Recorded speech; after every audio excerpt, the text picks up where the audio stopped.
ድሬዳዋ እንደሆነ አይነት አብነት በመውሰድ ይህንን አካባቢ እንደ ድሬዳዋ የማድረግ ፍላጎት በፌደራል መንግስት በኩል አለ። ፍላጎቱ በወሳኝነት ማስተዳደር እንችላለን ከሚል የሚነሳ እንዳልሆነ በግልጽ ታየዋለህ። ምናልባት አካባቢው እንደተቆጣጠረ እነሱ እንደሚሉት በህዋትና በትግራይ የፖለቲካ እንዲሁም የጸጥታ ልሂቃን ላይ ሰፊ ጥርጣሬ ስላለ ስለዚህ መልሰን ወደ ግጭት የሚያስገባ ሁኔታ እንዳይፈጠር የሚሉት ነገር አላቸው። ይህ የጌታቸው ረዳ ንግግር የብልጽግናው መንግስት ወልቃይትን እንደ ድሬዳዋ የማድረግ ፍላጎት እንዳለው የሚጠቁምና ለዚያም የሚሆን ሙከራ እንደነበር የሚያሳይ ነው። እንዲያም ሆኖ አሁን እየተሰማና እየተሞከረ ያለው ነገር ወልቃይትን እንደ ድሬዳዋ የማድረግ ሳይሆን ድሬዳዋን ራሷን እንደ ወልቃይት የማድረግ ሆኗል። ወልቃይትን የአማራና የትግራይ ህዝብ መፋጠጫ ምድር እንዲሆንለት ታትሮ ጦር አሰማርቶ ገዳይ ልኮ ሴት ደፋሪ መድቦ ንብረት ዘራፊ አሰማርቶ ሁለቱን ህዝብ መንግስታዊ ድጋፍ ባለው መጋጨት ውስጥ እንዲገቡ እንዳደረገው ሁሉ በድሬዳዋም ይህ እንዲሆን በብዙ እየተደከመ መሆኑ እየተሰማ ነው። በህዝቦች መካከል ግጭት ካልተነሳ ሰውም ካልሞተ ሰላማዊ የሚባል አካባቢ ከኖረ ስልጣኑ ለአንድ ሐሙስ መሰንበት እንደማትችል ከተገነዘበ የቆየው ብልጽግና ድሬዳዋን እንደ ወልቃይት ሊያደርጋት ዋዜማው ላይ ይገኛል። ወልቃይትን አንድ ጊዜ የበየምድር ነው እያለ የጎንደርን ሰዎች ልብ ለመሳብ ሲሞክር፣ ሌላም ጊዜ እናንተ የመከላከያ ልብስ ለብሳችሁ ግቡና ያዙት እያለ የመቀሌን ፖለቲከኞች ሲያታልል የሰነበተው ብልጽግና ቢያንስ እስከ ቅርብ ጊዜ ድረስ ይህንን የማጋደያ ቁማሩን ብዙዎች ሳይገነዘቡት እንዲቀሩ አድርጓል። እናም የአማራና የትግራይ ፖለቲከኞች ትኩረት ኢትዮጵያን ለማስተዳደር 4 ኪሎ ላይ ሳይሆን ወልቃይትን ለመቆጣጠር እዚያው እንዲሆን በርትቶ ጥሯል። ይህ ሞዴል በትክክል እንደሰራ የተገነዘበ የሚመስለው የጠቅላይ ሚኒስትር አብይ አህመድ አምሮ በምዕራብ ኢትዮጵያ የከፈተውን የማፋጠጥ ግንባር በምስራቅም ይደግማል ተብሎ ተሰማርቷል። ድሬዳዋ የኦሮሞ ነው በማለት በአደባባይ የተደመጡት ጠቅላይ ሚኒስትሩ ይህን ንግግራቸውን ካደረጉ በኋላ ሰው ማጋደልና ማሳደድ ጀምረዋል። የኦሮሚያ ክልልን ፖሊስ በድሬዳዋ ከተማ አሰማርተውታል። ድሬዳዋ ሰላም ሆኖ መዋል ማደሩ የረበሻቸው ሰዎቹ ከተማዋን የደም መፋሰስ ምድር ለማድረግ ብዙ የክፋትና የጥፋት ቦምብ እያጠመዱ መሆናቸው እየተሰማ ነው። እናም ነገሩ ጌታቸው ረዳ እንዳሉት ወልቃይትን እንደ ድሬዳዋ ለማድረግ ሳይሆን ድሬዳዋን ራሱን እንደ ወልቃይት ሊያደርጉት ብዙ ስምሪትና ብዙ ጥፋት እያካሄዱ ነው። ለዚህም ከሻሸመኔና አዳማ በአውቶቡስ ተጭነው መሬታችሁ ተወሰደባችሁ፣ ይህንን አስመልሱ ተብሎ ለሰልፍ የተላኩ ሶማሌ ግዛታችንን ነጠቀን ብላችሁ ተቆጡ ስለተባሉ ሰዎች የምንነግራችኋለን። አዲሱ አረጋና አብይ አህመድ በሰጡት መመሪያ የሶማሌ ህዝብ የሚጠቀምበት አንድ የውሃ ጀነሬተር እንዲመታ ስለተደረገበትና ይህንን ተከትሎ ታቅዶ ስለነበረው እልቂት የሰማነው እናሰማችኋለን። በእርግጥ በትክክል ለድሬዳዋ የታሰበባት ብልጽግናዊ ክፋትና ጥፋት ምንድነው የሚለውን ጠይቀን የተረዳን ወደ እናንተ እናደርሳለን። አብራችሁን ቆዩ። ባለፉት 2 ዓመት ተኩል ዋና የሚባሉ የሰው ህይወት የቀጠፉ ንብረት ያወደሙ የመንግስትን ትኩረት የሳቡ 143 ግጭቶች ነበሩ። በሁሉም ክልሎች ግጭት አለ። በሁሉም ክልሎች መጋደል አለ። ትግራይ ክልል ግን የለም፣ እነሱም አያፍሩም፣ እኛ ብቻ ነን ሰላም ይላሉ። ትንሽም አያፍሩም። እያንዳንዱ ክልል ብቻ ሳይሆን ክልል ከክልል ለምሳሌ አማራ ቤንሻንጉል ጉሙዝ ያዋስነዋል፣ ተጋጭቷል። ኦሮሚያ ያዋስነዋል፣ ተጋጭቷል። አፋር ያዋስነዋል፣ ተጋጭቷል። ትግራይ ያዋስነዋል፣ አልተጋጨም። ይህን ንግግር በጥንቃቄ ልብ እንበለው። የአንድ ሀገር መሪ የሆነው የሀገሩ ክፍል ሰላም በመሆኑ ሲበሳጭ ተበሳጭቶም ሂዶ የሚበጠብጥበት ምክንያት በአጽንኦት የሚያስረዳልን ነው። ከ2003 በፊት ትግራይ ክልል የሰላም ደሴት ነበረ። በሀገሪቱ ሁሉም የሚነሳው ብጥብጥም ከትግራይ የሚነሳ ተደርጎ ይሳበብ ነበር። ትራፊክ መብራት ተበላሽቶ ቀይ እንደበራ ሲቆም እንኳን ከትግራይ የመጣ ሰው ነው ያደረገው ነው በመባል እስኪቀረው ድረስ ወለጋም ኢልባቡርም ጅማም ለሚነሳው ግጭት ከመቀሌ የሚመጣ እየተባለ ማምለጫ ይፈለግ ነበር። ጥያቄው ለምን ያ የምትሉት ነገር ሁሉ ታዲያ ትግራይን ከወጋችሁ በኋላ አልቆመም? ለምንስ ኢትዮጵያ ባለም ሰላም ካጡ ሀገሮች ተርታ ግንባር ቀደሞች ውስጥ ተካተተች የሚለው አይደለም። ጠቅላይ ሚኒስትሩ ሰላም ሲሆን እንዴት እንደሚበሳጩ፣ ሰላም ሲጠፋ ደግሞ እንዴት እርክት እንደሚሉ ከዚህ ንግግራቸው በሚገባ መገንዘብ ይቻላል። እንዳሉትም ሌላውን የኢትዮጵያ አካባቢ እንደ ትግራይ ሰላም ለማድረግ ከመስራት ይልቅ ትግራይን ከሌላው የኢትዮጵያ ክፍል እኩል በመበጥበጥ የባሰ አድርገውታል። ከማርያም ደንገላት እስከ ወልቃይት መጨፋጨፍን እና መጨፍጨፍን ፈጽመው በጂኖሳይድ ወንጀል ስማቸው የሚነሳ ሆነዋል። ጎንደርን ላለመው ስነሳ ጎርጎራንም ስሰራለት ጎጃም ተቃወመኝ። የወሎ ሙስሊምና ክርስቲያን ከጥንት ጀምሮ ሲጣላ የኖረ ነው። ወለጋ ቢሄድ እገደላለሁ፣ ከዚያም ጅማ ዝም አይልም። እነዚህም ሁሉ የተናገራቸው አንድ ተራ አክቲቪስት ሳይሆን በሆነ የታሪክ ታፈንታ መሪ የሆኑ ጠቅላይ ሚኒስተር ናቸው። አሁን ደግሞ ከዚያ ተሞክረዋቸው ተነስተው ጭር ሲል አልወድም ብለው ድሬዳዋን እንደነ ወልቃይት ሊያደርጉት ተነስተዋል። የኔ ስብዛም አንጻራዊ ሰላም ያለባትን ድሬዳዋን አኪል ዳማ ሊያደርጋት ቆርጠዋል። ሶማሌና ኦሮሞ የሚል ካርዳቸውን መዘዋል። ድሬዳዋ ላይ ድሬዳዋ የኦሮሚያ ክልል አካል ነበረ። በህገ መንግስቱ ሶማሌዎችና ኦሮሞዎች ወንድማማች ሆነው ለብዙ ዓመት ኑረዋል። ድሬዳዋ ጋር አንጻር የይገባኛል ጥያቄና ክርክር ተፈጠረ። ሲፈጠር በኢህአዴግ ዘመን በዚህም አንጨቃጨቅም፣ ድሬዳዋ ከኦሮሞ ይነጠልና ለፌዴራል መንግስት ይሁን፣ ሶማሌ አንዱ ተር ከንቲባ ይሁን፣ አንዱ ተር ደግሞ ኦሮሞ ከንቲባ ይሁን ብለው አስማሙ። ይህ ግን ህገ መንግስት ላይ የለም አሉ ጠቅላይ ሚኒስተሩ። ይህንን አስተያየታቸውን የሰማችው አንድ የቀድሞ የኢጋድ ባልደረባ እንዲህ ትላለች። በህገ መንግስቱ ድሬዳዋ የኦሮሚያ አካል ነበር የሚለው ንግግራቸውን የሰማ ሰው ቀኝ እጃቸውን ከፍ አድርገው የማሉበትን ህገ መንግስት ምን እንደሚል እንኳን አያውቁም። ጠቅላይ ሚኒስተር አብይ ህገ መንግስቱ ድሬዳዋ ከተማን በኦሮሚያ ውስጥ አድርጎ ያካለለ ሰነድ እንዳልሆነ ድሬዳዋ የኦሮሚያ ነች የሚል ድንጋጌ ከ106ቱም የህገ መንግስቱ አንቀጾች ላይ በአንድም ቦታ እንደሌለ እስካሁን አያውቁም ማለት በእርግጥ መሳት ነው። የእሳቸው ዋና ትኩረት ማጋጨትና ደም ማፍሰስ የሚያስችል ስስ ወይም ሴንሲቲቭ አጀንዳ የት ነው የሚለውን ነውና በህገ መንግስቱ የኦሮሚያ ነች ካሉ በኋላ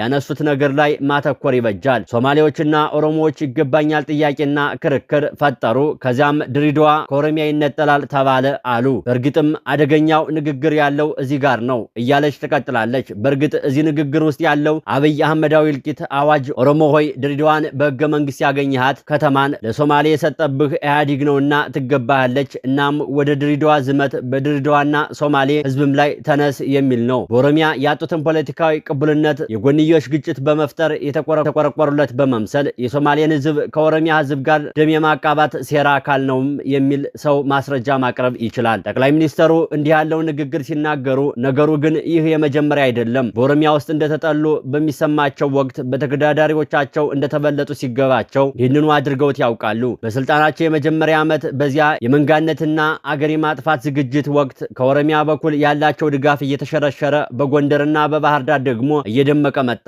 ከሳቸው ይልቅ ሌሎች የኦሮሞ ፖለቲከኞች በኦሮሚያ ክልል ውስጥ ተቀባይነት እያየለ እንደሆነ ሲያውቁ የክልሉን ህዝብ ስሜት እገዛበታለሁ ያሉትን ንግግር አደረጉ። ንግግራቸውን ድሬዳዋ የኦሮሚያ ነች የሚል ነበር የተናገሩት። ግን አዲስ አበባ ወይም እዛው ኦሮሚያ ክልል ውስጥ ሆነው ሳይሆን ወልቃይት የኛ ነውና ልናስመልሰው የሚገባ ነው ብለው ከፊት ለፊታቸው ለተቀመጡት ግለሰቦች በጎንደር ከተማ ነበር። በዚያው ወቅት ወልቃይትን እንደ ድሬዳዋ ማድረግ እንደሚቻል የሚያብራሩ መስለው ድሬዳዋ በኢትዮጵያ ህገ መንግስት የኦሮሚያ አካል ናት አሉ። በዚያን ወቅት ግን አጀባቸው ብዙ ነበር እና ልብ አልተባለም። አሁን ኦሮሚያ ምሳሌ እንዲሆናችሁ ድሬዳዋ በኢትዮጵያ መንግስት የኦሮሚያ አካል ናት፣ የኦሮሚያ ክልል ናት። ድሬዳዋ የሚባል ከተማ በህገ መንግስት የለም፣ አዲስ አበባ ነው ያለው እንጂ ድሬዳዋ የሚባል ከተማ የለም።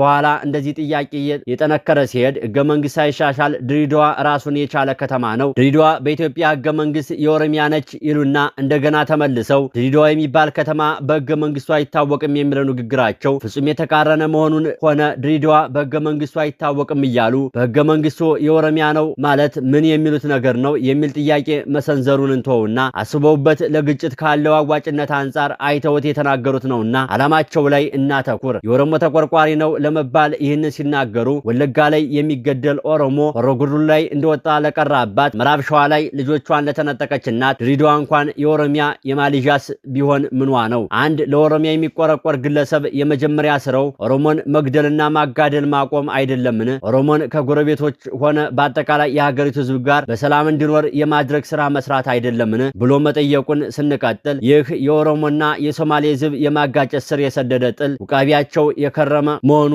ለማሳየት ወደ ነሐሴ 6 2009 ዓ.ም መመለስ ይኖርብናል። የመረጃው ምንጭ የራሱ የብልጽግና የቀድሞና የአሁኑ ባለስልጣናት ናቸው። በዚያ ሰሞን አብይ አህመድ የኦሮሚያ ክልል ምክትል ርዕሰ መስተዳደር አዲሱ አረጋ ቂጤሳ ደግሞ የክልሉ ካቢኔ አባልና የኮሙኒኬሽን ቢሮ ኃላፊ ነበሩ። ያ ጊዜ ኦዴድ የራሱን መንግስት ገልብጦ ኃይለ ማርያምን ስልጣን ሊነት የሚያስጨንቅበት አመጽ በኦሮሚያ እያካሄደ ያለበት ወቅት ነበር። ይህንን ለማስደረግ ከተመረጡ ስልቶች መካከል የኦሮሞን ህዝብ ከሌሎች ጋር ማጋጨት የሚለው አንዱ ነበር እና ተግባራዊ ይሆን ዘንድ ከተመረጡ ጎረቤቶች አንዱ ሶማሌ ክልል ሆነ። በዚህ ጊዜ ነበር የኦሮሚያ ልዩ ኃይል በአብይ አህመድና አዲሱ አረጋ ትዕዛዝ በሞያሌ ከተማ በሶማሌ ክልል ወገን ባለው ክፍል ላይ ጥቃት እንዲሰነዝር በሌሊት ያስደረገው። በወቅቱ የነበረውን ሁኔታ የሚያስታውሱ አንድ የቀድሞ ባለስልጣን ጥቃቱ የፖሊስ ወይም የልዩ ኃይል ጽፈት ቤት ላይ የተከፈተ ሳይሆን የከተማው ህዝብ በሚገለገልበት የመጠጥ ውሃ ማንቀሳቀሻ ጀነሬተር ላይ ነበር ይላሉ። ይህም ሆን ተብሎ የሶማሌ ህዝብ እንዲጎዳ ደግሞም የኦሮሞ ህዝብ አጠቃኝ ብሎ እንዲነሳ ለማድረግ እንደነበር ይገልጹና ነገሩ እንዳሰቡት ሆኖ ግጭት ተባባሰ ይላሉ። የተባበሩት መንግስታት ኦቻ ሪፖርት እንደሚለው በ601 ቦታዎች ሶማሌዎችና ኦሮሞዎች ተጋጩ። በርካቶች ከሁለቱም ወገን ተፈናቀሉ። የኦሮሚያ ልዩ ኃይል የሶማሌ ተወላጆችን ለዘላለም ከኖሩበት ቦታ ነቅሎና ንብረታቸውን ነጥቆ አፈናቀለ። ከዛን ጊዜ ጀምሮ ማለትም ከ29 ዓመተ ምህረት የመጨረሻ ወራት እስከ 2010 የመጀመሪያ ሰሞናት አንስቶ የተፈናቀሉት 93870 ሶማሌዎች እስካሁን ኮሎጂ ተብሎ በሚጠራ የተፈናቃይ ካምፕ ውስጥ ይገኛሉ።